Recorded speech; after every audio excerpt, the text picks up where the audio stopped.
mon ami n'a pas envoyé quelque chose là qui va me dire qui va me rendre gai ce matin. 53% le consultent. Donc aujourd'hui, 40% estiment y passer trop de temps. Les taux montrent que 57% chez les jeunes de 18 à 39 ans utilisent abusivement les smartphones. Ceci pour dire quoi? Ceci pour dire que dans les résultats de leur sondage, 6 personnes sur 10 sont dépendantes. 6 personnes sur 10, ça fait 60%. Et c'est déjà grave. Et c'est déjà grave, pourquoi? Parce que ça, ce sont les jeunes. Mais il y a aussi les seniors, les personnes de plus de 50 ans. 38% de ces personnes-là disent qu'elles aussi, elles sont dépendantes des réseaux sociaux. On ne peut pas se coucher sans regarder TikTok, sans regarder s'il y a une nouvelle doc sur Facebook. Alors, qu'est-ce qui se passe véritablement lorsque on n'est pas dépendant, mais lorsqu'on a une utilisation véritablement intensive des réseaux sociaux? Il y a deux choses qui se passent. On a le stress et on a la dépendance. Les éléments ici qui entraînent le stress et la dépendance sont fonction de deux hormones qui sont sécrétées par le cerveau humain. On a la dopamine. C'est quoi la dopamine? La dopamine est libérée dans la synapse. Et la synapse, c'est l'espace entre deux neurones qui permet le passage de l'influx nerveux d'un neurone à un autre. Cours de biologie. Seconde, première, terminale. Donc, c'est une substance chimique produite par le cerveau qui nous aide à créer quoi? Les habitudes et la dépendance. Donc, lorsqu'on est habitué à faire X ou Y chose, c'est parce que notre cerveau libère de la dopamine. Et cette dopamine-là qui nous permet de développer des habitudes, de créer des habitudes. On a notre habitude le matin, on se lève, on va faire ceci, on fait cela. C'est la dopamine qui le fait et c'est libéré par le cerveau. Mais à cause de l'utilisation excessive également des smartphones, il y a une trop forte libération de quoi? De la dopamine. Pourquoi? Parce qu'on devient dépendant du smartphone. On ne dort pas sans l'avoir consulté. Quand on se lève, c'est la première chose qu'on consulte. Donc, il y en a déjà une forme de dépendance. Quand on est à la maison, on ne communique plus. On est penché, la tête est penchée vers le téléphone. D'ici à là qu'on ait des arthroses au niveau du cou, parce qu'on pratique plus cet exercice-là, alors que d'avoir la tête baissée, la tête levée. Donc, cette hormone-là qui est libérée au niveau du cerveau entraîne cette dépendance. Mais il y a une autre hormone également qui est libérée. C'est le cortisol. Alors, c'est quoi le cortisol? Le cortisol est produit par la glande surrénale, également connue sous le nom d'adrénaline. Je suppose que tout le monde sait ce que c'est que l'adrénaline. Ok. C'est l'un des régulateurs. Alors, l'adrénaline, c'est quoi? C'est l'un des régulateurs de la glycémie. Quand on est diabétique, on fait un examen de la glycémie pour voir si le taux est bas ou s'il n'est pas bas. Donc, c'est la glycémie qu'on consulte pour voir si on est diabétique ou pas. Donc, l'adrénaline régule la glycémie. Et il est aussi là pour réguler le métabolisme du corps. Le cortisol est également là, responsable de la gestion des glucides, des lipides et des protéines de l'organisme. Et nous savons que ces éléments sont à la base de notre organisme, glucides, lipides, protéines. Si cette hormone-là, qui est censée réguler ces éléments-là, est dérégulée, vous comprenez aisément que la glycémie, les glucides, les lipides et les protéines se trouvent eux aussi être dérégulés. Et lorsque cette hormone-là est libérée en quantité excessive, qu'est-ce qui se passe? On rentre dans le stress. Souvent, quand on est stressé, qu'est-ce qu'on dit? On dit faire descendre l'adrénaline. Faire descendre l'adrénaline. Faire descendre l'adrénaline. Et nous savons que le stress ne nous permet pas de prendre les bonnes décisions. Donc, avec le cortisol, lorsqu'il est mal libéré ou régulé, ou il est libéré en quantité excessive, on devient de moins en moins lucide. Donc cela fait en sorte qu'on se retrouve dans une situation compliquée. Lorsqu'il faut être lucide, on ne l'est pas. Lorsqu'il faut prendre une décision qui appelle à la raison, on se retrouve à balbutier parce qu'à un moment donné, les hormones qui sont là pour réguler notre capacité à prendre de bonnes décisions, elles aussi sont dérégulées. C'est tous les effets. Ce sont là tous les effets sur le cerveau de l'utilisation toxique des réseaux sociaux. Alors qu'il y a quoi comme maladie à la suite de cela? Parce que lorsque le système métabolique est déréglé, il y a nécessairement des conséquences. Et quelles sont ces conséquences sur le plan sanitaire? On retrouve des gens qui souffrent de dépression. On retrouve des personnes qui souffrent d'obésité, de diabète, de problèmes de fertilité. Souvent, quand on a des problèmes de fertilité en Afrique, automatiquement, on passe au grand-père, à la grand-mère, à la tante qui a parlé un jour. On va voir si tu vas faire un enfant. Allez, c'est directement, je ne fais pas les enfants parce que quelqu'un a fait ceci sur moi. Tu oublies, ou on oublie que les réseaux sociaux peuvent avoir cette incidence-là. Mais souvent, on ne prend pas le temps de s'informer. On est juste là, on utilise, on ne se pose pas la question avec un recul nécessaire pour se demander est-ce qu'il y a des conséquences par rapport à l'utilisation des smartphones, des réseaux sociaux. Mais ce sont là ces maladies-là. Donc, on va continuer. Qu'est-ce que cela peut entraîner? Au-delà du dérèglement sur le plan sanitaire, il y a également des conséquences. Ici, on a toutes les tranches d'âge de la société gabonaise. Il y a les jeunes, les moins jeunes, les adultes et les seniors. Non, il n'y a pas encore de seniors. OK. Donc, c'est pour dire quoi? C'est pour dire que les réseaux sociaux peuvent avoir des conséquences négatives. Il y a des gens qui partent à l'école aujourd'hui. Les résultats scolaires peuvent être entamés. Celui qui avait 12 de moyenne, lorsqu'il n'était pas très dépendant des réseaux sociaux, va avoir sa moyenne baisser. Parce qu'il y a des problèmes d'insomnie, il y a des problèmes d'anxiété, il y a des problèmes de dépression. Et même ceux qui travaillent, il y a des personnes aujourd'hui au travail qui passent le temps à être sur TikTok. Tu ne peux pas être au travail et tu es sur TikTok. Et cela a un impact négatif sur la performance, sur le rendement de l'employé. Là, je parle aux écoliers, aux apprenants et aux professionnels. Et pour les vieux, pour les adultes, pour les seniors, dois-je dire, ces personnes-là qui ont un âge avancé avec une santé fragile perturbent encore leur métabolisme en étant dépendants des smartphones. C'est pour dire quoi? C'est pour dire qu'il est important aujourd'hui de véritablement avoir un équilibre quand on utilise les réseaux sociaux. C'est pourquoi tout ce que je peux dire pour terminer mon propos, c'est d'avoir une attitude équilibrée.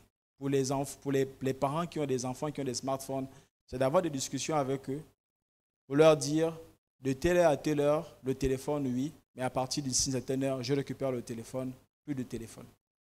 C'est ce que je peux dire. Merci pour votre aimable attention.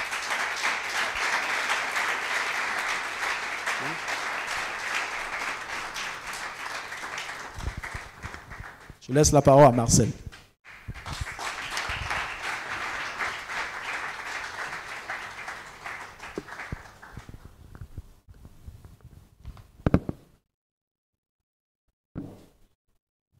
Donc, bonjour à tous. Ça fait un peu peur d'écouter tout ça. Vraiment, comme on dit, mon peu péri, faute de connaissances. Nous sommes tellement ignorants et c'est pourquoi c'est important de pouvoir participer à ce genre de moment. Donc, pour ma part, nous allons parler des conséquences sociologiques de l'utilisation toxique des réseaux sociaux. Je vais commencer par lire la définition de la sociologie. Qu'est-ce qu'on entend par sociologie? La sociologie est l'étude des relations, actions et représentations sociales par lesquelles se constituent les sociétés. Elle vise à comprendre comment les sociétés fonctionnent et se transforment. Elle s'intéresse aux rapports individu-société, parcours de vie, actions sociales telles que le travail, la science, les mouvements sociaux, les groupes sociaux tels que les familles, les réseaux d'amis, les organisations telles que les écoles et les entreprises, les sociétés dans leurs aspects culturels, technologiques, économiques, politiques, les enjeux planétaires tels que la migration internationale ou l'environnement. Comme pouvait nous le dire notre frère Alban Gwanda, nous vivons dans un monde de plus en plus connecté et nous avons besoin d'être informés. C'est pourquoi il est important que nous puissions porter un regard sur toutes les conséquences que peuvent entraîner cette évolution technologique et numérique dans nos vies, dans nos familles, dans notre société et en particulier chez les jeunes, parce que c'est vraiment une cible assez touchée. Et comme il le disait, les réseaux sociaux ne sont pas de prime abord une mauvaise chose en soi, mais il s'agit ici de comment nous les utilisons. Donc, il pouvait le signifier. Nous avons beaucoup d'avantages au travers des réseaux sociaux. Ici, par exemple, vous êtes dans les communautés Giga Centre des Nations. Nous ne sommes pas qu'ici, nous sommes à Paris, au Sénégal. Nous avons des frères qui arrivent à suivre nos cultes grâce aux réseaux sociaux, Zoom, YouTube, etc. Ça, c'est un avantage. Pour ma part, par exemple, je suis très fan de make-up, coiffure, mais aussi de l'art culinaire. Et je fais un peu de l'auto-formation sur YouTube. Tout ce que je fais, c'est grâce à l'auto-formation sur YouTube. C'est un avantage.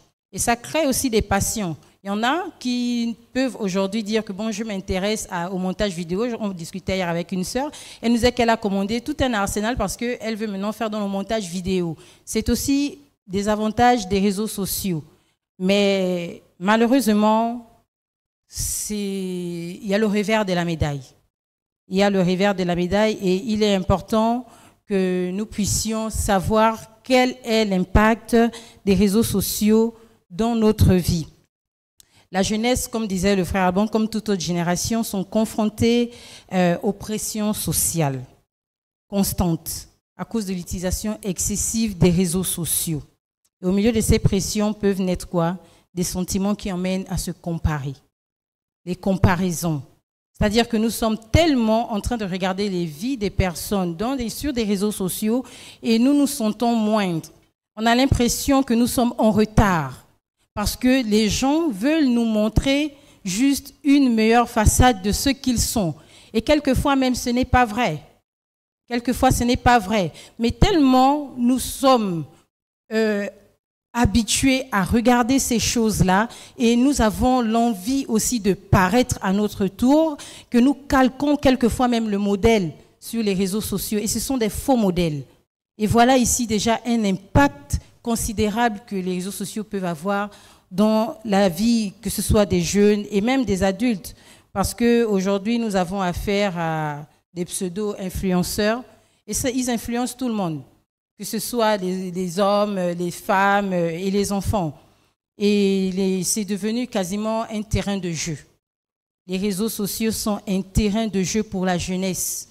Mais on reste à se poser la question, pourquoi on ressent le besoin en fait de publier, d'être tout le temps dans le téléphone? Pourquoi? Mais simplement parce que nous sommes aujourd'hui à la recherche de validation. Et les réseaux sociaux sont une plateforme qui nous permet de pouvoir nous affirmer, de pouvoir poster des photos, de pouvoir poster des vidéos, des vues, des likes. Et puis, à un moment donné, on peut avoir l'impression que si j'ai posté une photo et je n'ai que 5 vues, c'est que je ne vaux rien. C'est que je ne suis pas belle, c'est que ma vie n'intéresse personne. Et là, on se met à rentrer dans le compromis. Ici, au Gabon, par exemple, il y a quelques mois, nous avons eu affaire à un scandale. C'était une vidéo des élèves du CS Léon-Bas, si je ne me trompe pas. Je l'ai retrouvée la vidéo, mais c'est impossible de la publier parce que ça vire carrément à la pornographie. Une jeune, parce que CS, ça veut dire c'est de 6e en 3e. Donc, comprenons déjà quelle tranche d'âge nous avons à faire. Une jeune fille avec 3 jeunes hommes dans une salle de classe. Et c'était juste terrible. Et je me suis posé la question, mais qu'est-ce qui a pu un seul instant faire croire à la personne qui a publié cette vidéo qu'elle avait sa place sur les réseaux sociaux? Mais malheureusement, nous sommes confrontés justement à des personnes aujourd'hui qui, soi-disant, défendent des causes sur des réseaux sociaux, mais avec un langage tellement grossier. Aujourd'hui, la grossièreté, c'est devenu la norme. Et du coup, ce qui fait en sorte que lorsqu'on veut être validé, on est obligé de s'aligner à ce qui marche. Parce que quelqu'un défend une cause et qu'il se met à dire des grossièretés et qu'il a 1 million de vues, eh bien, il faut que moi aussi je sois vulgaire pour pouvoir avoir des millions de vues, pour pouvoir me faire un nom. Et là, on oublie rapidement les limites de ce que nous pouvons mettre en ligne. Et voici le gros mal. Et ça donne un impact vraiment terrible dans les familles, parce que quand j'ai vu cette vidéo, je me suis demandé, si c'était mon enfant, qu'est-ce que j'aurais fait? Mais c'est tellement la honte. Mais ce n'est pas la honte juste pour les parents, c'est aussi la honte pour nous. C'est la honte de tout un peuple. Parce que ça, c'est une vidéo qui a traversé les frontières. Et vraiment, c'est quelque chose d'assez terrible. Et il faut qu'aujourd'hui, nous puissions comprendre qu'en tant que jeunesse, en tant que parents, nous devons pouvoir agir de manière responsable lorsque nous posons des actes en ligne. Le désir de validation, c'est vrai, mais de quelle manière? Est-ce que nous avons besoin nécessairement de nous aligner à ce qui passe, on va dire quoi, à la mode? Est-ce que nous avons besoin d'être vulgaires pour pouvoir être validés? Est-ce qu'aujourd'hui, il n'y a pas de vrais défis? Est-ce qu'aujourd'hui, il n'y a pas de vrais combats? Et j'aimerais ici que c'est une conférence, c'est aussi un moyen d'éveiller les consciences, parce que je pense que ce genre de sujet, nous n'avons que ces moments comme ça pour pouvoir en parler et éveiller les consciences. Et franchement, j'interpelle tout le monde, toutes les personnes qui sont présentes, à pouvoir, comme disait le frère Alban, ne soyons pas là juste de corps pour répondre à une invitation, mais comprenons que les réseaux sociaux, franchement, c'est un bien, mais c'est aussi un mal. Quand je venais, j'étais dans le taxi, j'habite à Ngonje, et le taximan, de là où il m'a pris jusqu'ici, il a mis son téléphone entre ses pieds, et il regarde la route, il regarde le taxi. Et puis je lui dis, mon frère, on va faire l'accident. Mais il dit, si tu ne veux pas, tu descends. J'ai dit, il n'y a que deux occasions, deux solutions. Soit tu me ramènes où tu m'as pris, soit tu me déposes là où je t'ai demandé de me déposer, mais il faut laisser ton téléphone. Et il pleuvait. Et puis, depuis que nous parlons de ce thème, depuis que nous préparons cette conférence, nous prêtons un peu plus attention. Et c'est réel. Le mal est vraiment, vraiment réel. Et nous ne nous rendons pas compte. Pourquoi? Parce que nous avons ce qu'on appelle le conscient, le préconscient et l'inconscient. Est-ce que la technique peut projeter l'image que j'ai envoyée, s'il vous plaît? Pour que nous puissions comprendre comment fonctionne notre cerveau et ce qui fait en sorte, que nous posons des actes dans la société sans pourtant avoir conscience. Ici, on nous dit, le conscient, c'était une théorie de Freud. Je pense que ceux qui ont fait la philosophie connaissent Sigmund Freud. C'était un neurologue autrichien. Le conscient, c'est la partie de l'esprit dont nous avons une connaissance immédiate. Nous y traitons les informations de manière rationnelle et prenons des décisions en connaissance de cause. Le préconscient contient des souvenirs récents, des connaissances accessibles avec un peu d'effort mental et des informations que nous ne pouvons pas activement, à un moment donné, mais qui peuvent être rappelées par un simple rappel. Et ici, nous avons l'inconscient. Ça, c'est l'image d'un iceberg. Donc, nous voyons bien que le conscient, c'est la partie visible de l'iceberg. Et nous avons le préconscient et l'inconscient. Et l'inconscient prend toute cette partie-là. Donc, on nous dit que l'inconscient est la partie la plus profonde de notre psyché, abritant des désirs refoulés, des pulsions et des traumatismes enfuis. Ces éléments influencent nos comportements sans que nous n'ayons conscience. Ça veut dire quoi? Ça veut dire l'utilisation abusive des réseaux sociaux, l'exposition quotidienne à des images obscènes, à des discours qui peuvent entraîner des choses en nous sans que nous le sachions. Il y a un combat entre notre conscient et notre inconscient.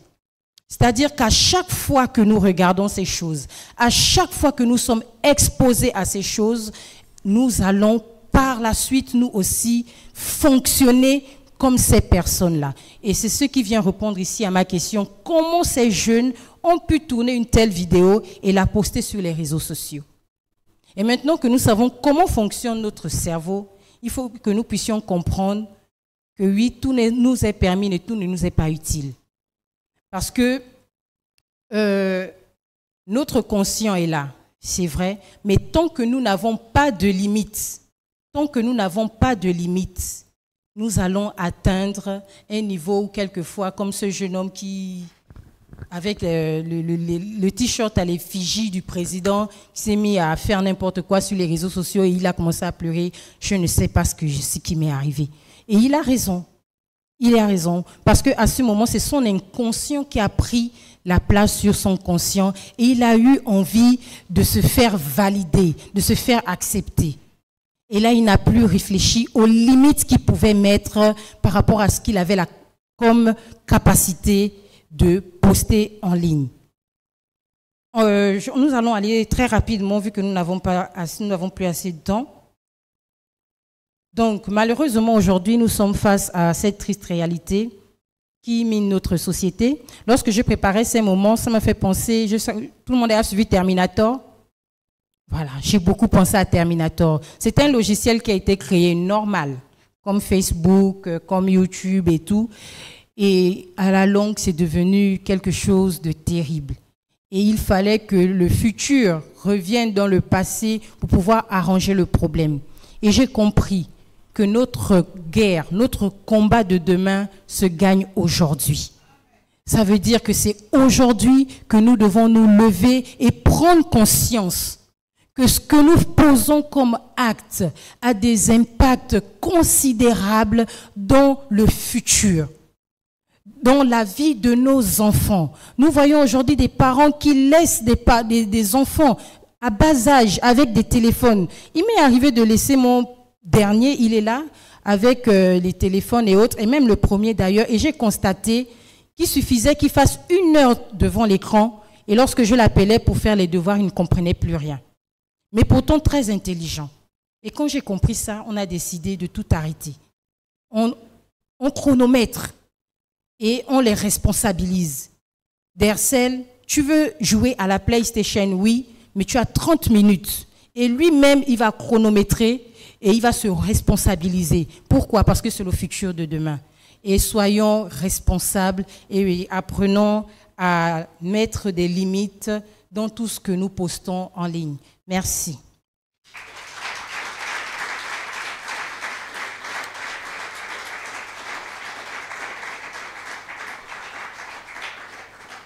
Sans transition, nous avons préparé une scène de théâtre pour illustrer tout ce que nous avons présenté aujourd'hui comme inconvénients des réseaux sociaux dans la famille, l'impact dans nos vies et comment ça peut toucher justement la dimension de couple, d'enfants, de vie, de famille, etc. Donc, je vous prie, s'il vous plaît, d'acclamer parce que nous allons accueillir nos acteurs. Nous voulons les encourager.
allons vous dresser un tableau de quelques conséquences de l'utilisation toxique des réseaux sociaux, notamment au sein de la famille.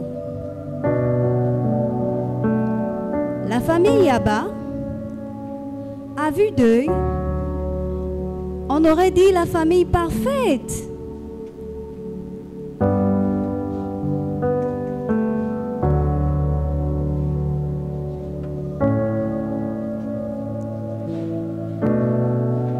Pourtant, se cache un grand mal.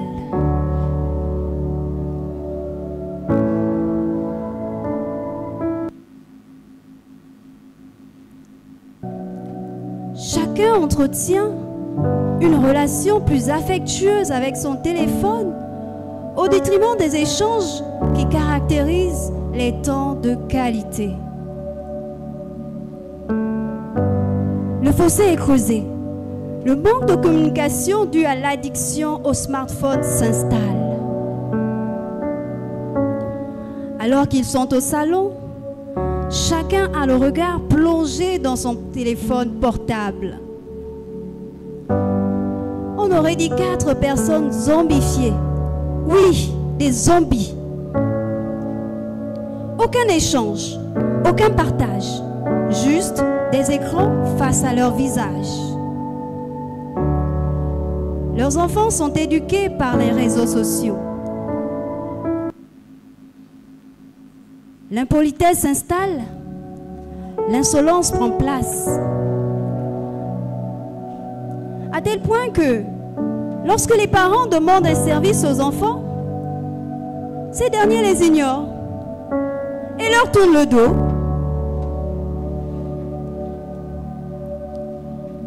Les parents, quant à eux, calquent leur modèle de couple dans les vies des pseudo-influenceurs.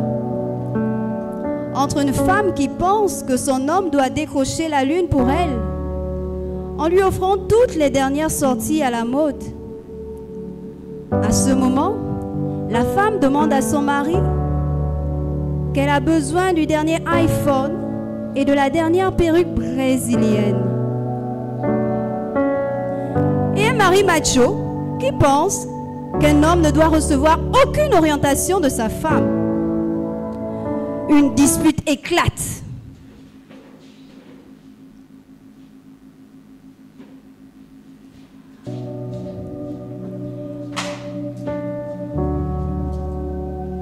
En y regardant mieux, cette famille, belle de façade, est plutôt détruite intérieurement.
Dans une chambre d'étudiante, jonchée de livres et de cahiers, une jeune fille lutte pour se concentrer. Le désir d'apprendre est manifeste, mais les distractions numériques sont plus fortes.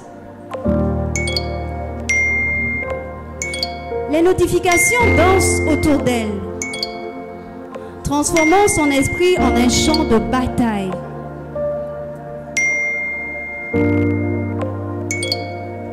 On a l'impression que des personnages masqués émergent, représentant des réseaux sociaux, enroulant des chaînes invisibles autour d'elle. Elle tente de se libérer, mais les chaînes symbolisent une addiction insidieuse. Hélas, c'est un tableau bien désolant.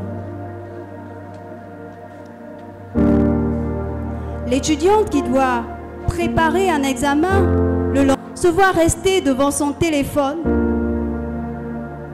tout en somnolant.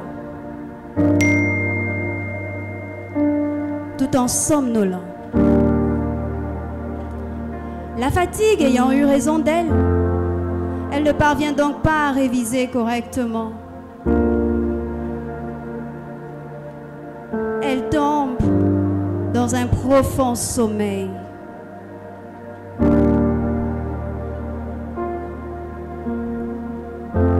Le lendemain, jour de l'examen,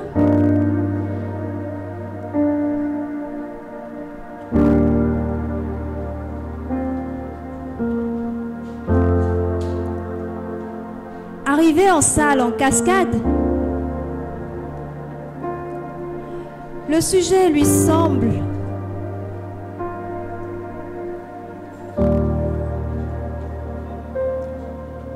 difficile.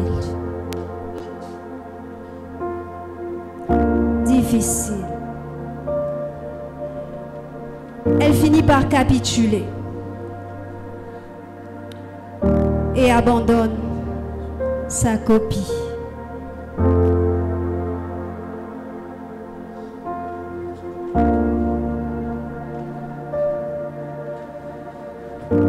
Quel dommage, pauvre étudiante.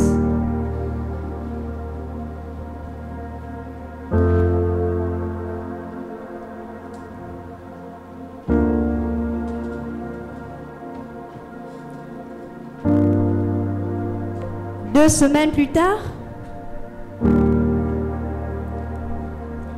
jour de la proclamation des résultats, elle espère un miracle. Un miracle.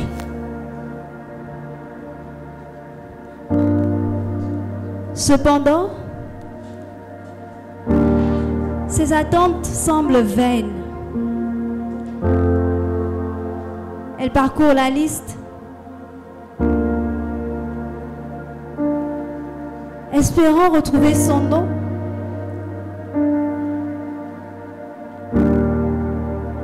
La jeune étudiante se voit ajournée.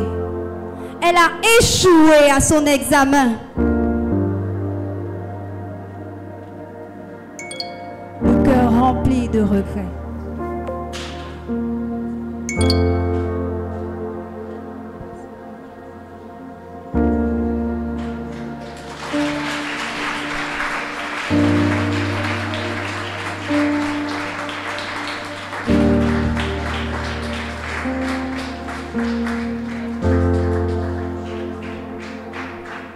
Comme une ville forcée et sans murailles, ainsi est l'homme qui n'est pas maître de lui-même. Proverbe 25, verset 28. Est-ce qu'on peut applaudir pour nos acteurs? On peut quand même se lever pour applaudir pour nos acteurs.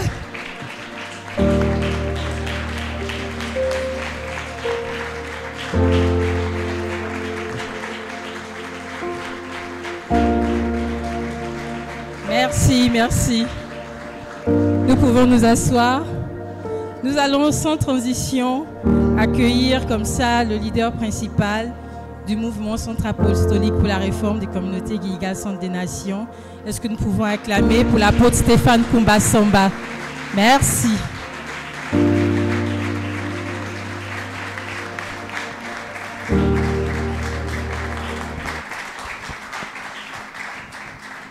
Bonsoir à tous. Donc, merci de bien vouloir vous asseoir dans la présence du Seigneur. Alors, je pense que c'est vraiment très pratique, cette rencontre. C'est une conférence. Donc, je ne vais pas être long. Je prends 20-25 minutes pour toucher un peu les aspects spirituels. On a parlé de la sociologie, on a la psychologie, la science.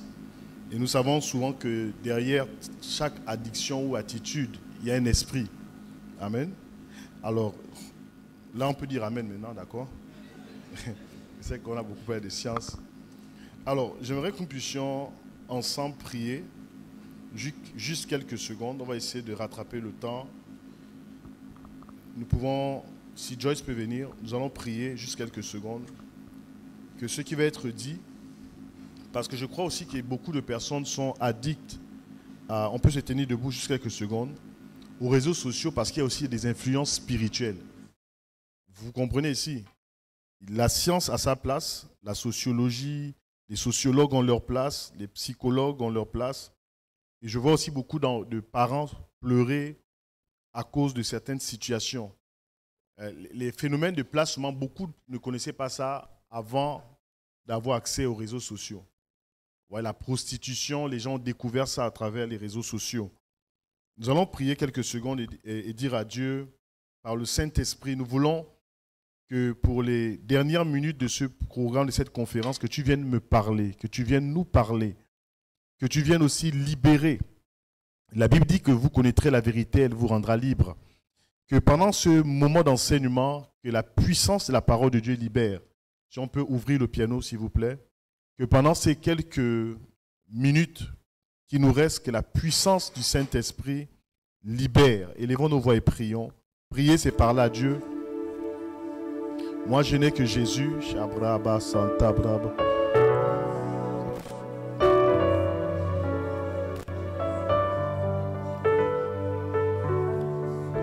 La la la la la la la la. Shabraba. Moi, je n'ai que Jésus. Oh. Si tu m'enlèves, je n'aurai rien. La la la la la la la la.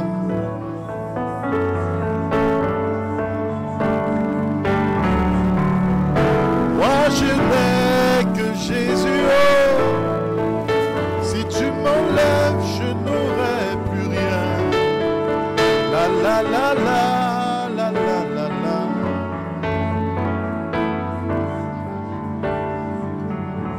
Nous pouvons lever nos mains au ciel, je veux prier. Seigneur, je prie.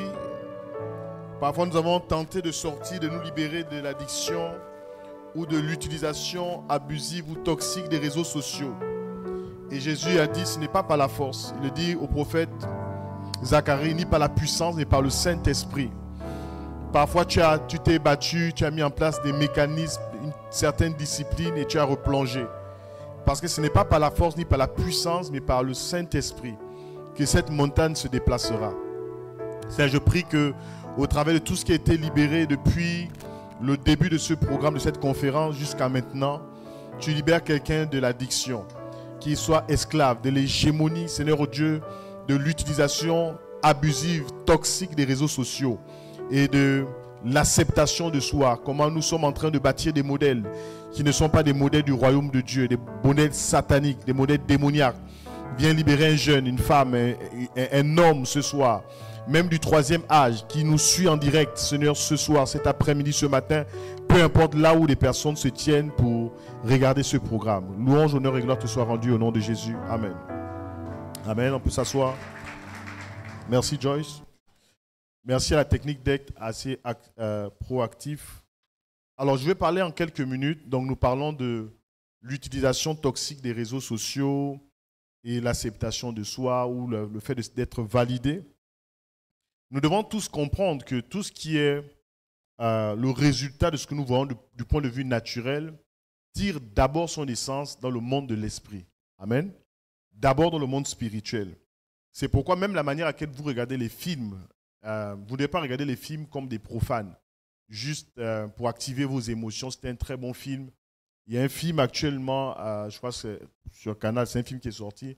C'est le dernier film du point de vue des films scientifiques, de science-fiction et autres. Le titre de ce film, je crois que c'est Jennifer Lopez, Atlas, voilà, qui parle ici, qui va se révolter, d'accord, contre les humains. Il y a pas mal de films comme ça qui sortent. Et vous savez, généralement, les gens qui font des scripts, qui écrivent ces films, ce sont des hommes spirituels. Pas forcément des chrétiens, pas forcément des pasteurs, des prophètes, mais c'est des hommes qui ont parfois plusieurs années d'avance par rapport à leur temps. Et aujourd'hui, on parle de plus en plus d'intelligence artificielle, on parle de plus en plus de nouvelles technologies de l'information et de la communication. Et vous verrez que si vous avez suivi des films, par exemple, comme Arnold Schwarzenegger a tourné il a tourné un film, ça fait des années, sur Mars. Hein, je crois que le titre de ce film, c'est Mars, où il fait un voyage sur la planète Mars, la planète rouge. Et vous verrez que à cette époque-là, le voyage sur Mars était un mythe. C'était pas évident de quitter le système dans lequel nous vivons pour accéder à Mars. Et de plus en plus, aujourd'hui, aller à Mars, pour certaines personnes, c'est comme aller à Kango, c'est comme aller à Njolé, c'est comme aller à Kulamutu, c'est comme aller à Makuku. Vous comprenez ici? Parce que ces gens ont été en avance par rapport à leur temps. Vous êtes avec moi? Est-ce que vous êtes avec moi? Alors, j'aimerais parler un peu de Babylone. Parce que Babylone est un système satanique démoniaque. C'est un système de réseau. Vous voyez, le monde, les flans l'ont dit tout à l'heure, les réseaux sociaux, le réseau social en lui-même n'est pas un problème. Vous voyez, le réseau social, on va dire, il est neutre. Il n'est ni bien ni mal. C'est l'utilisation que nous faisons des réseaux sociaux qui peut maintenant pouvoir produire ce que nous voyons aujourd'hui. Par exemple, nous avons vu des vidéos. Je vais essayer d'amplifier 2 ou 3 choses. Ce jeune compatriote, pour ceux qui sont de nationalité gabonaise, qui a pris un t-shirt avec l'effigie du président de la transition et qui a dit « toi, regarde », et puis il a baissé sa culotte, il s'est torché avec. Vous voyez qu'aujourd'hui, il y a des validations qu'on cherche. Je suivais un peu dans les réseaux sociaux, je voyais un jeune garçon qui cassait des bouteilles avec la tête, il a aligné même des bouteilles de Coca-Cola. Je ne sais pas comment on peut casser des bouteilles de Coca-Cola avec ça. Donc il a aligné des bouteilles comme ça et puis boum, il cassait parce que les gens cherchent des vues. Vous comprenez? Mais derrière cette activité, il y a toute une activité satanique. Vous comprenez? Il y a une activité satanique. Aujourd'hui, même les agresseurs vont dans les réseaux sociaux, ils agressent, ils filment l'agression, ils sont cagoulés, ils filment. Mais c'est une activité satanique. Alors, j'aimerais que nous puissions lire ensemble, si vous êtes avec moi, 2 Corinthiens chapitre 6, versets 12 à 18. 2 Corinthiens chapitre 6, verset 12. Si tu n'as pas la Bible, tu peux lire sur l'écran. Je parle du réseau Babylone. Babylone en tant qu'un réseau, en tant qu'un réseau social. Babylone. Et je vais définir qu'est-ce que c'est que Babylone. Vous avez peut-être entendu déjà parler de Babylone.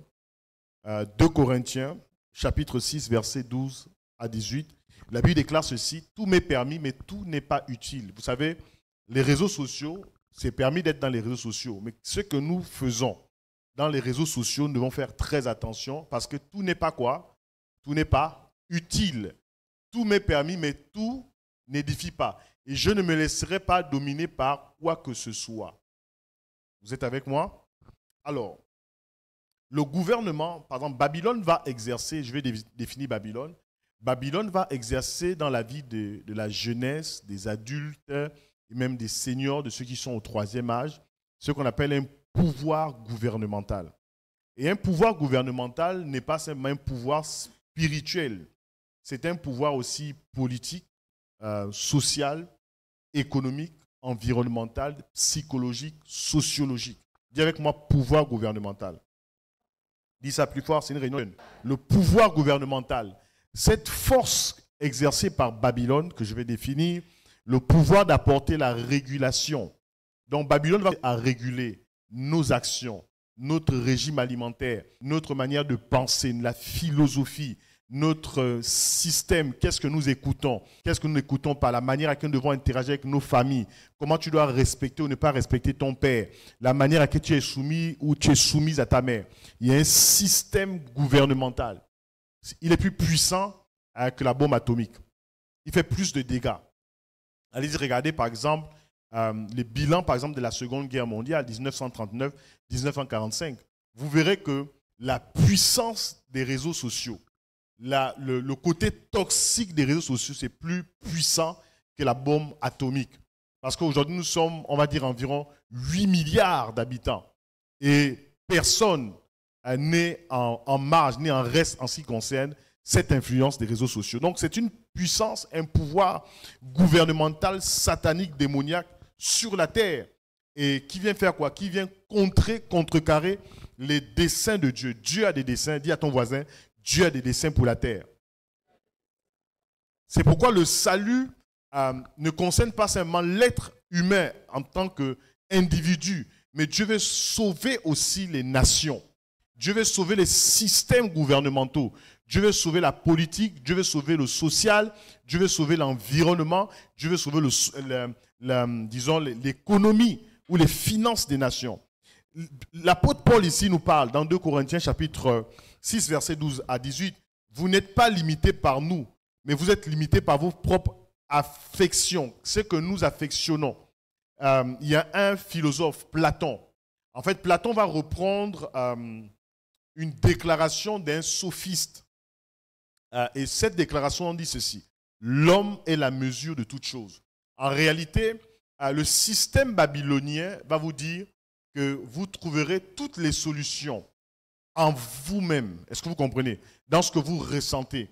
Je ressens le fait de pouvoir aller dans les réseaux sociaux et commencer à partager chaque aspect de ma vie. Je me réveille le matin, je me brosse, je me lave, je m'essuie, je prends le petit déjeuner. Toutes ces choses-là, parfois, j'ai vu dans ma petite expérience, et je pense que chacun de vous a fait cette expérience, parfois ce que vous voyez dans les réseaux sociaux, ce n'est pas vrai. J'ai vu une personne dans les réseaux où l'homme est la mesure de toute chose. La question, en réalité, du système de Babylone n'est pas une question physique. Au-delà des aspects sociologiques, scientifiques, qui sont très pertinents, et nous devons toujours avoir un regard aussi humain.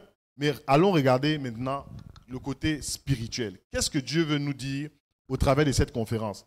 Si nous abordons les systèmes que nous disons, écoutez, moi je veux poursuivre une vie monastique, je veux être retiré, je veux ne plus acheter de téléphone, je veux prendre un allô. Ce n'est pas le fait de prendre un téléphone de 6 000 francs qui fera en réalité que tu sois délivré en réalité de la puissance des réseaux sociaux. Parce que Lucifer, le diable, est appelé aussi le prince de la puissance de l'air. En réalité, lui aussi, il a tout un système. Question. Avant le développement de tout ce qui est smartphone, téléphone Android, est-ce que les réseaux sociaux n'existaient pas? Si. Mais dans d'autres versions. Est-ce que vous êtes avec moi? Ça existait dans d'autres versions. On n'était peut-être pas en ligne comme nous le voyons aujourd'hui, avec les TikTok, les Instagram, Facebook, je ne sais pas, tous ces réseaux que nous connaissons tous, mais les réseaux sociaux existaient. Et au fur et à mesure que nous avançons vers la fin, parce que ce monde-là va passer.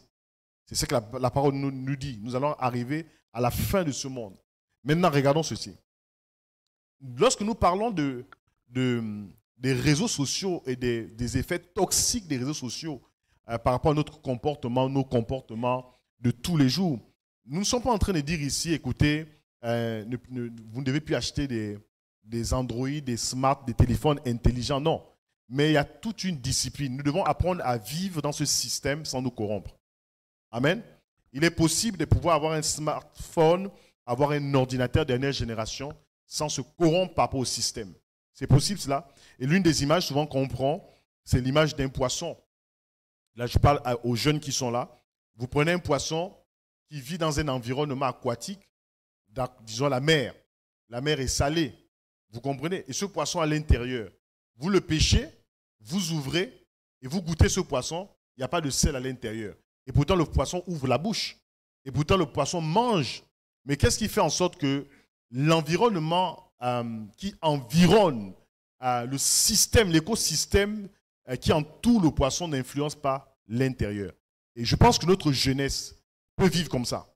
Nous pouvons vivre dans un monde interconnecté sans être interconnecté à des toxiques. Amen? Ça, c'est possible. C'est possible. Nous pouvons maintenant utiliser les réseaux sociaux pour faire avancer le royaume de Dieu sur la terre. C'est pourquoi, si vous laissez les réseaux sociaux ou un réseau social entre les mains, disons, des marabouts, vous savez parfois que quand vous créez des groupes, j'étais dans un groupe, et puis, parfois quand les groupes sont ouverts, tout le monde rentre dans les groupes. On crée par exemple un groupe, il y a par exemple des groupes qui sont créés pour vous informer par exemple du niveau de circulation, de l'embouteillage, ainsi. Parfois des groupes par exemple de business qui sont créés pour vous dire par exemple, telle personne vend tel article. Et parfois quand vous dormez, les marabouts entrent. J'étais dans un groupe de business, et puis 2 ou 3 marabouts sont rentrés. Ils sont rentrés vers 2 h du matin, parce qu'on a vu les publications. Et quand nous sommes réveillés le matin, maintenant nous voyons toutes les publications des marabouts. Voilà, pour tous vos problèmes de mariage, venez consulter Moussa 3.0, voilà, pour avoir le porte-feuille magique. Vous voyez ces choses-là. Maintenant, nous pouvons aussi bâtir nos réseaux sociaux. Vous comprenez ici? Nous pouvons bâtir aussi nos réseaux sociaux. Je ne suis pas en train de dire de faire un Facebook bis ou un Twitter ou peu importe. Mais nous pouvons utiliser ces plateformes non pas pour faire du maraboutage, non pas pour faire du proxénétisme, non pas pour propager des antivaleurs, mais pour nous interconnecter. Par exemple, il y a plusieurs communautés qui sont là, des frères qui viennent d'autres églises. Nous pouvons bâtir ces systèmes pour dire, pendant que nous sommes au Gabon, en même temps nous sommes au Cameroun, en même temps nous sommes en France, nous pouvons nous réveiller à des heures qui conviennent à tout le monde pour commencer à prier. Lorsque les marabouts, à 2 h, 3 h du matin, envoient des messages. Amen. Dis avec moi, à Babylone. Dis ça plus fort. Ouais. L'Église ne peut pas être un système monastique. C'est-à-dire que nous devons briser cette Église qui vient chaque dimanche, on prie, on chante, on écoute un sermon et on repart. L'Église doit être de plus en plus agressive. Il faut aussi une Église virtuelle qui va briser toutes les puissances des réseaux sociaux où des gens sont embrigadés dans ces réseaux sociaux pour initier des gens au proxénétisme, à la prostitution, à des braquages, à toutes ces choses-là. Est-ce que vous êtes avec moi? Nous devons avoir une église comme ça, une église puissante. D'ailleurs, la Covid-19 nous a enseigné, mais malheureusement, avec le temps, nous avons oublié que pendant quasiment 2 ou 3 ans, nous n'avons pas eu la possibilité de nous retrouver quotidiennement dans les salles. Et c'est là où les églises virtuelles se sont développées. Les communautés qui avaient dit auparavant, ça c'est démoniaque, ça c'est satanique, les téléphones sont sataniques. J'ai vu des gens qui ont dit par exemple la télévision c'est satanique. Je me rappelle il y a quelques années, un peu plus de 10 ans, il y avait une famille, nous étions à Franceville, et puis il y avait une famille, ils ne suivaient jamais la télévision. Parce que je ne vais pas vous dire là où ils priaient dans une église de la place, je crois une secte, ils disaient la télévision est satanique. Et puis à chaque fois qu'ils rencontraient mon défunt père, l'homme qui disait que la télévision est satanique, il avait 21 enfants. Oui, 21. Oui. Je pense que tous les enfants ne vivaient pas là, mais il avait 21 enfants. Voilà. 21. Et puis, à chaque fois, il rencontrait mon père, il disait à mon père, qu'est-ce qu'on a dit à la télévision? Et mon père lui dit, mais la télévision est satanique, n'oublie pas ça. Vous comprenez ici? La télévision est satanique, n'oublie pas ça. Et les enfants à qui il avait enseigné que la télévision est satanique cherchaient à regarder la télévision.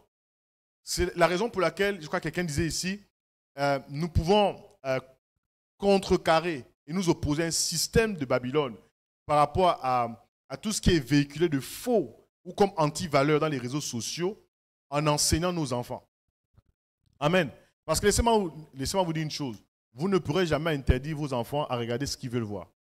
Si ce n'est pas dans votre téléphone, ils le verront dans le téléphone de quelqu'un à l'école. Vous comprenez? Maintenant, qu'est-ce que nous donnons à nos enfants comme éducation pour ne pas regarder ce qu'ils ne doivent pas regarder, ne pas écouter ce qu'ils ne doivent pas écouter? C'est le système que nous avons mis en place.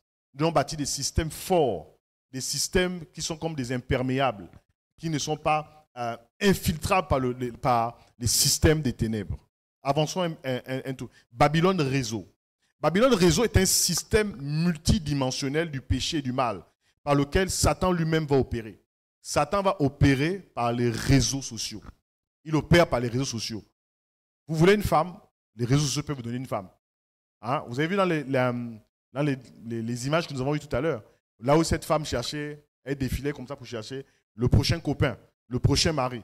Et souvent j'ai dit, si tu as rencontré, je pense qu'on peut certainement faire une rencontre d'une sœur, d'une femme, peut-être sur les réseaux sociaux, pas parce qu'on allait chercher cette femme, mais je crois que c'est quelqu'un qui rentre et s'inscrit dans un site de rencontre. Ça, c'est dangereux.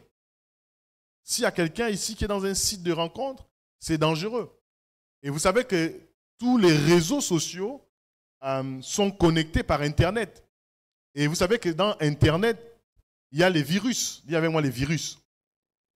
Une femme ou un homme que tu as rencontré dans les réseaux sociaux parce que tu as les rencontrés, laisse-moi te dire aussi que tu dois aussi accepter le virus qui est attaché à cette rencontre.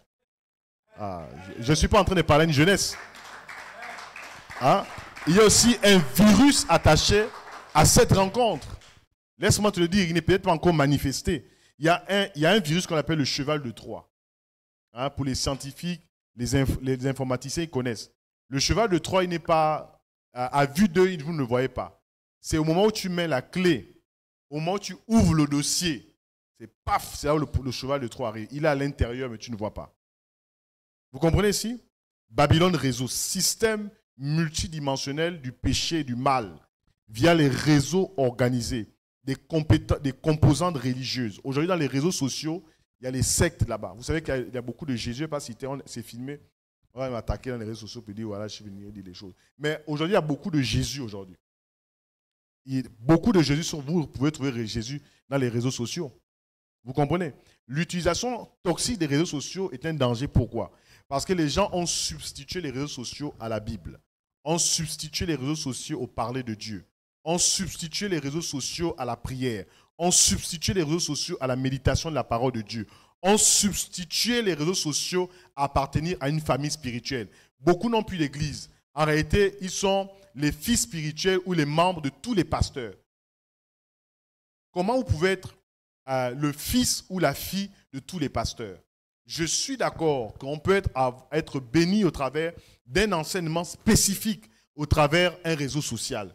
Mais je ne suis pas d'accord de ce que les réseaux sociaux deviennent le centre qui éduque spirituellement. En réalité, chaque homme, chaque femme doit avoir une maison, doit avoir une famille. Amen.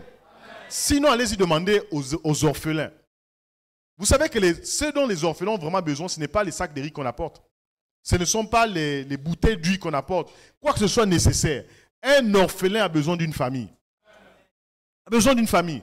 Donner à un orphelin une famille. J'ai juste te dire que quand on donne à un orphelin une famille, ça change toute l'administration de sa vie. Par exemple, un orphelin a du mal à manger 3 repas en moyenne par jour. Moi, j'ai côtoyé des orphelins. Nous avons lancé, c'était en 2008-2009, nous avons lancé une initiative, à l'époque j'étais étudiant, qu'on avait appelée Sénégal Gospel Praise. Voilà. Et quand nous avons lancé au départ, nous voulions faire un concert et au travers de ce concert, on devait récolter des fonds pour apporter de l'aide, de l'entraide aux couches de la société assez démunies. Parce qu'on avait observé dans la société sénégalaise dans laquelle j'ai fait mes études supérieures qu'il y avait des jeunes gens, des hommes comme des femmes, des petits garçons, des petites filles qu'on appelait des talibés. Ça signifie des disciples des marabouts, qui sont des orphelins, qui se retrouvent à la rue, et ces gourous prennent, et puis ils envoient dans la rue, dans les carrefours, aller demander de l'argent. Et nous avons mis en place cette initiative, qui était une initiative spirituelle et sociale en même temps. Nous avons rencontré ces orphelins. Nous sommes allés dans les orphelinats, nous avons apporté des choses, disons du riz, des vivres à ces orphelins. Mais laissez-moi vous dire que 2 ou 3 ans après, c'est toujours des orphelins. Vous comprenez? Nous avons apporté certes à manger, à boire. Nous avons apporté un peu de sourire, mais ils sont restés des orphelins. Parce que nous n'avons pas pourvu à une administration. Nous n'avons pas pourvu à une famille. C'est pourquoi les systèmes forts, par exemple en Allemagne, la plupart des entreprises allemandes sont des entreprises familiales. Je l'avais dit ici il y a quelques semaines. Vous savez pourquoi? Parce qu'à un moment donné, avec la Seconde Guerre mondiale, 1935-45, vous savez que l'Allemagne était au centre de cette guerre avec Hitler. La plupart des Allemands qui sont allés en guerre, les hommes sont morts. Vous comprenez? Maintenant, les gens arrivent. Les femmes se retrouvent à élever les enfants seuls parce que les hommes qui sont allés en guerre sont tous morts. Vous comprenez ici? La structure familiale est maintenant quoi? Fragilisée.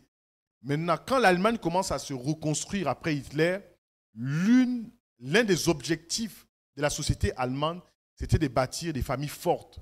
Et c'est pourquoi quand ils ont commencé à développer l'entrepreneuriat, ils ont développé l'entrepreneuriat familial. C'est pourquoi toutes les entreprises, du moins 90% des entreprises allemandes sont des entreprises familiales. Vous comprenez ici?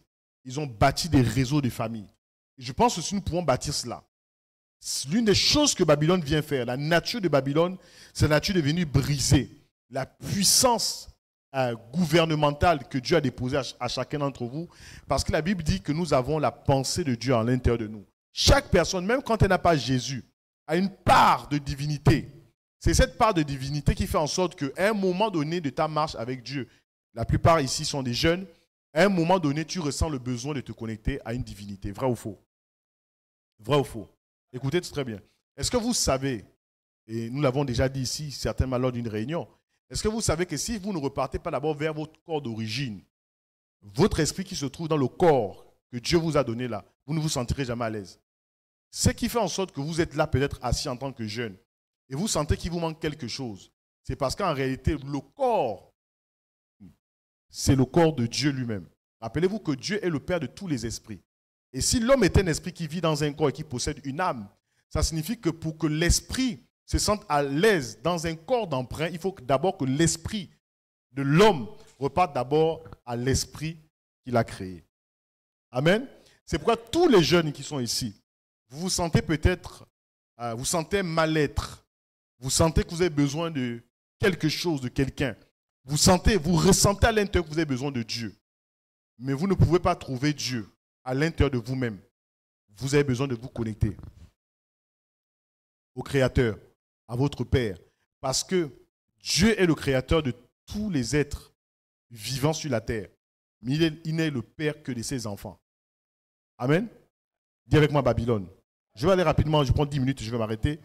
Elle va attaquer la religion. Babylone va attaquer la religion. Babylone va attaquer le social, la philosophie, la politique, l'économie. Elle va manipuler l'homme. Regardez ce qui se passe. Babylone est un système très organisé. C'est un système planifié. C'est un système qui est beaucoup plus organisé que nos églises, beaucoup plus organisé que nos États. Regardez comment les dirigeants mondiaux opèrent. Regardez les Nations Unies. Regardez par exemple l'Union africaine, la CEDEAO. Tous ces systèmes, c'est Babylone.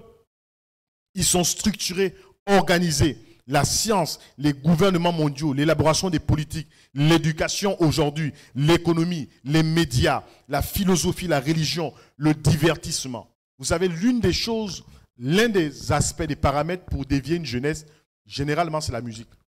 Regardez tout ce que nous écoutons aujourd'hui en longueur de journée. Regardez les insanités.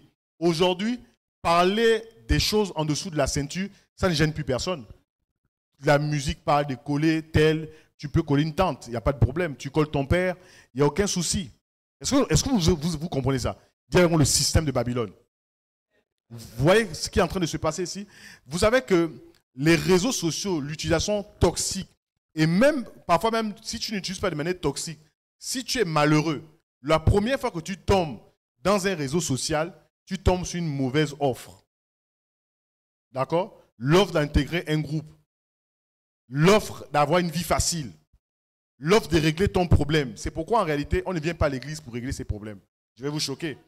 Moi, je pense qu'il y a un réseau social peut régler ton problème plus vite qu'une église. Oui. Jésus n'est pas là il n'est pas le sapeur-pompier qui vient éteindre le feu dans nos vies. Il est notre Seigneur, il est notre Sauveur. Dis avec moi Babylone. L'homme est la mesure de toutes choses. Apocalypse chapitre 17, verset 1 à 4. Rapidement, on va lire cela. Apocalypse chapitre 17, verset 1 à 4. J'aimerais que nous puissions lire ensemble. Apocalypse chapitre 17, verset 1 à 4. Puis un des 7 anges qui tenait les 7 coupes vin et parla avec moi en me disant, viens, je te montrerai le jugement de la grande prostituée qui est assise sur les grandes eaux. Viens. Puis un des 7 anges qui tenait les 7 coupes vint me parler et dit, viens, je te montrerai le jugement de la grande prostituée qui est assise sur les grandes eaux. Pourquoi Babylone est-elle comparée à une femme?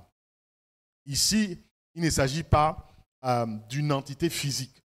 En réalité, le système de Babylone est un système de prostitution. Dis avec moi de prostitution. Dis ça plus fort. Dis ça encore plus fort. C'est un système de prostitution. C'est-à-dire que Babylone va t'offrir un système éducatif, mais dans le même système éducatif, Babylone va te dire que dans le même système éducatif, il est possible aujourd'hui pour nos enfants, d'accord? Pour nos enfants de 9 ans, de 8 ans, de pouvoir faire quoi? De pouvoir se dire, écoutez, moi je ne pense pas que je sois vraiment un garçon. Peut-être que je suis peut-être une fille. Je me sens plus être une fille qu'un garçon. Vous comprenez ici? Babylone va vous dire cela. Dans tous les aspects, Babylone va vous dire en réalité, tu peux être la mesure de toutes choses. Tu peux être en même temps un homme, tu peux être en même temps une femme. On est bisexuel. C'est ça. Parce qu'hétérosexuel, c'est un homme qui aime une femme. Bisexuel, c'est-à-dire transgenre. Je peux changer en fait mon sexe. Vous comprenez ici? Voici ce qui se passe. Et je pense qu'il y a plusieurs démons dans les réseaux sociaux. Oui, il y a des démons. Il y a 20 ans en arrière, nous avons fait la délivrance d'un jeune garçon. Il était possédé à travers, c'était au début, vraiment on était au début. Vous savez, Internet s'est développé dans les pays développés très rapidement. Généralement, les pays du tiers-monde reçoivent ce qui est développé déjà dans les pays développés après plusieurs années. Vous comprenez? Quand on suivait la télévision, on voyait déjà des ordinateurs, des gens qui se connectaient sur le web. Or, ici, c'était encore un peu rare, 20 ou 30 ans en arrière. Et je me rappelle qu'un jeune homme avait été possédé par le diable. Je ne dis pas le diable en termes d'entité. Je parle d'une entité satanique. Au travers des réseaux sociaux, les sites dans lesquels nous partons, ce que nous regardons. Regardez comment aujourd'hui la femme est chosifiée dans les réseaux sociaux. Aujourd'hui, en réalité, le fait qu'une femme soit nue, c'était, écoutez, voir une femme nue, c'était un mystère. D'ailleurs, c'est un mystère. Dis ça à ton voisin, c'est un mystère. Si ce n'est pas ta femme, ne regarde pas, tu regardes tout droit. Dis c'est un mystère. C'est un mystère.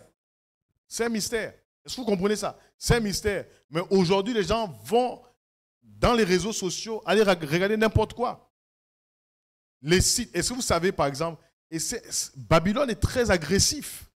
Regardez, les sites payants, généralement, c'est des sites instructifs. Nous voulons avoir des livres, nous voulons avoir des choses instructives. C'est payant. Mais les sites pornographiques, c'est gratuit.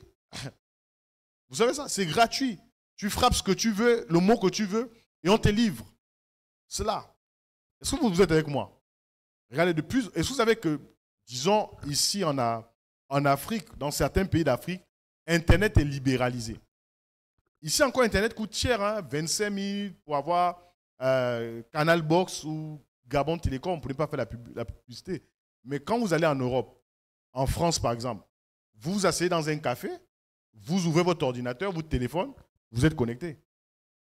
Donc imaginez-vous que dans quelques années, avec les dérives que nous voyons aujourd'hui dans la société, avec l'utilisation toxique des réseaux sociaux, dans 10 ans, quand on vous dise par exemple que vous marchez juste là dans la ruelle, vous avez Internet, c'est fini. Vous comprenez ici? Ce sera très dangereux. Dans les 10 prochaines années, les 20 prochaines années, la société deviendra très agressive. Très, très agressive. Parce que la plupart de nos enfants, je m'avais terminé par là, nos enfants aujourd'hui, si nous n'éduquons pas nos enfants, laissez-moi vous dire, c'est les réseaux sociaux qui vont éduquer nos enfants. Les réseaux sociaux. Aujourd'hui, il y a une bagarre entre un frère et une sœur. On ne sépare pas avant d'avoir filmé d'abord. On filme d'abord et on sépare après. En réalité, l'utilisation toxique des réseaux sociaux rend l'homme inhumain. C'est-à-dire le côté humain de l'homme a laissé place au côté animalier. Vous savez que l'homme est un animal. C'est pourquoi l'apôtre Paul dit, un homme qui n'a pas Jésus est un homme animal. Quand une femme dit, par exemple, je suis une tigresse, elle pense qu'elle le dit comme ça. Mais en fait, il y a un côté tigre en cette femme qui fait en sorte qu'elle peut casser les assiettes à la maison. Vous voyez? Il n'y a pas que les femmes. Lorsqu'un homme dit, par exemple, il est Tyson, par exemple, il peut taper sur sa femme. Ça, c'est pourquoi ces hommes-là, ce n'est pas des hommes, c'est des mâles. Nous avons pour habitude de dire, un homme qui porte la main sur sa femme n'est pas un homme. C'est un mâle. Il est comme un chien qui passe là ou comme un cafard. Vous comprenez ici? C'est un mâle. Une femme qui casse des choses à la maison, qui crie, qui sort les griffes, n'est pas une femme. C'est une quoi? C'est une femelle. Parce qu'il n'y a que les femelles qui peuvent être des tigresses. Une femme ne peut jamais devenir une tigresse. Une femelle, oui, peut devenir une tigresse. Un iguane. Un mâle peut devenir un iguane. Oui, mais pas un homme. Vous comprenez ici? Si tu es un éléphant, tu écrases tout sur ton passage. Peut-être que tu es un éléphant, parce que tu es un mâle. Si tu es un homme, tu ne peux pas devenir un éléphant. Tu ne peux pas écraser tout. Est-ce que la jeunesse est en train de m'écouter ici? C'est important. Ça, c'est vraiment important, ce que je suis en train de dire. Je vais conclure en disant c'est simplement ceci. Le nom Babylone, je ne vais pas trop rentrer dans certaines choses avec vous. Le nom Babylone signifie confusion. Confusion. C'est ça que signifie Babylone. Ce qui est mélangé. Et aujourd'hui, notre jeunesse est dans une profonde confusion. Même la manière de s'exprimer. Moi, je suis quand même assez choqué de voir la manière de s'exprimer de la jeunesse. C'est chaotique, c'est catastrophique. Le niveau scolaire au Gabon, non, ça frôle le ridicule. Ça frôle le ridicule. Nous, quand on rentrait à la maison avec des mauvaises notes, à un moment donné, tu vas aller présenter comment à ton papa une mauvaise note. Ça va commencer comment on a dépensé de l'argent et tu viens me présenter un œuf fort.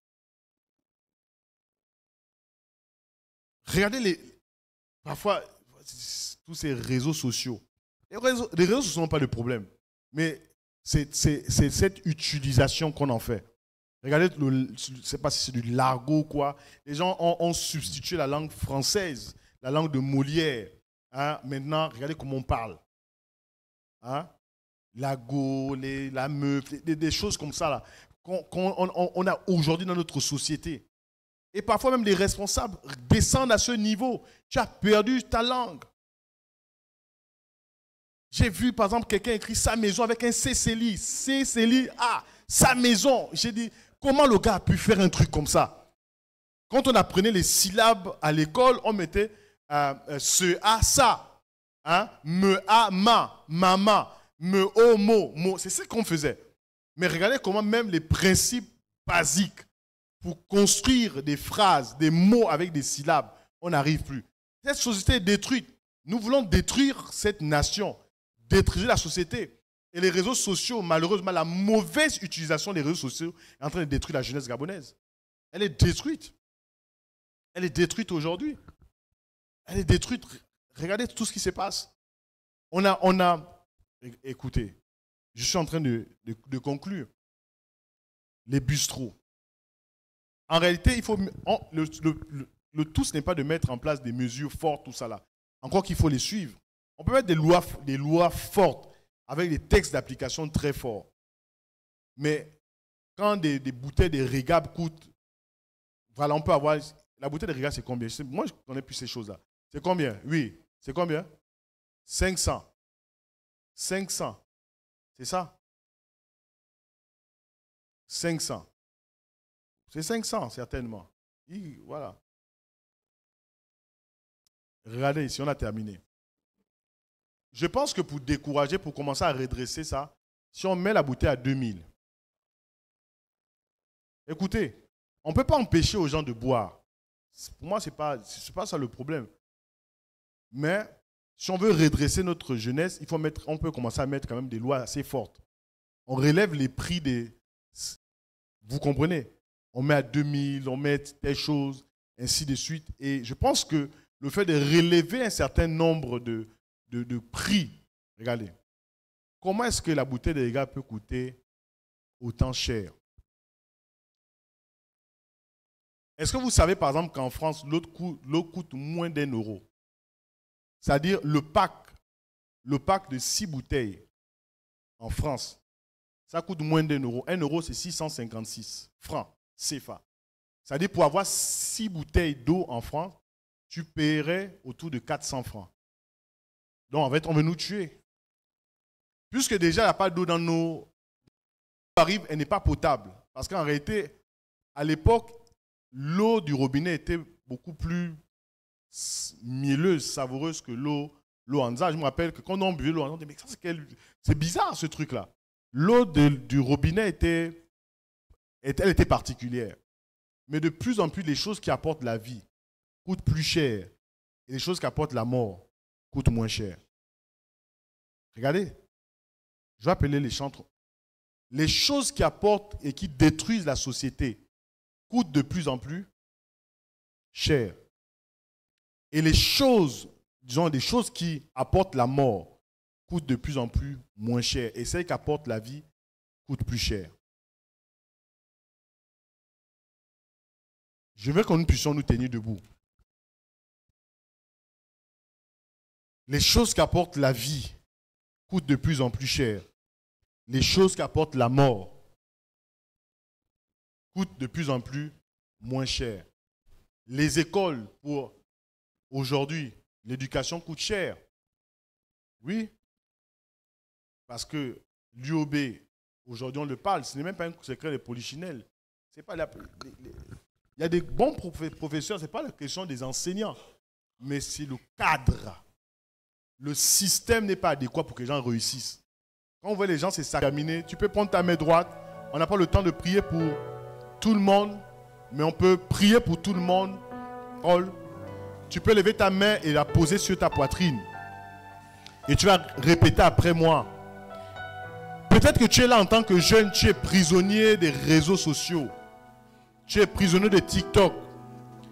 Je ne demande pas aux gens, nous ne demandons pas aux gens d'aller se désinscrire. Ce n'est pas ça en réalité. Ce n'est pas ça. Mais tu peux appartenir, tu peux être membre de TikTok, d'Instagram et propager les valeurs du royaume. Tu peux être mesuré dans la manière à laquelle tu vas dans les réseaux sociaux. Tu n'as pas besoin des réseaux sociaux pour qu'on te considère.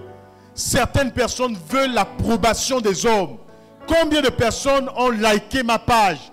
Combien de personnes sont en train de regarder ma page?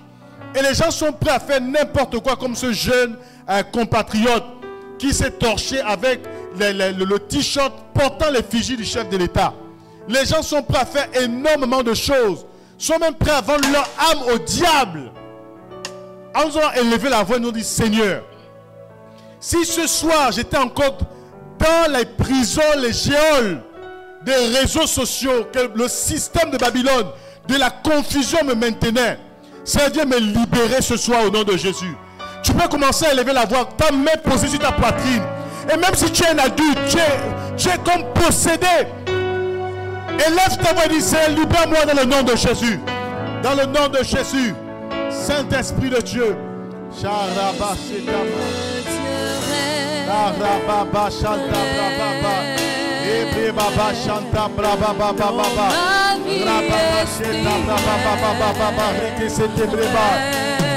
vient libérer la jeunesse.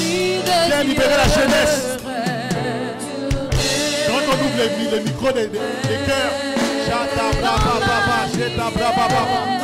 Au nom de Jésus. Seigneur, manifeste-toi. Agis puissamment. Dans le nom de Jésus.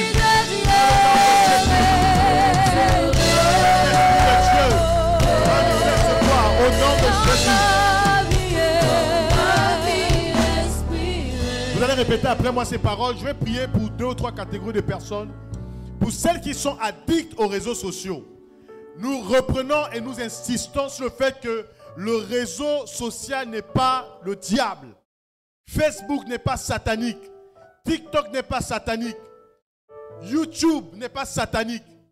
Parce que c'est des instruments aussi pour la propagation de l'évangile. Mais nous voulons faire de ces réseaux sociaux la plateforme pour que Jésus soit glorifié. Nous voulons faire de ces réseaux sociaux une plateforme de transformation. C'est pourquoi tu vas répéter après moi ces paroles. Seigneur Jésus, ce soir, je te présente ma vie. Je prie dans le nom de Jésus que je sois libéré de l'addiction, de l'utilisation toxique des réseaux sociaux. Dans le nom de Jésus, tu as dit dans ta parole, dans le livre des psaumes, que je suis une créature merveilleuse. Je n'ai pas besoin de la validation des hommes, mais de la validation de Dieu. Seigneur Jésus, ce soir, je me libère de la dépendance aux réseaux sociaux. Et je prie, Seigneur, que l'utilisation que je ferai des réseaux sociaux soit axée sur l'avancement du royaume de Dieu. Au nom de Jésus, viens me libérer. Au nom de Jésus, commence à prier dans le nom de Jésus. Dans le nom de Jésus, Seigneur, nous te rendons grâce. Dans le nom de Jésus, Seigneur Dieu. Merci, Seigneur. Nous allons prier pour une dernière catégorie de personnes.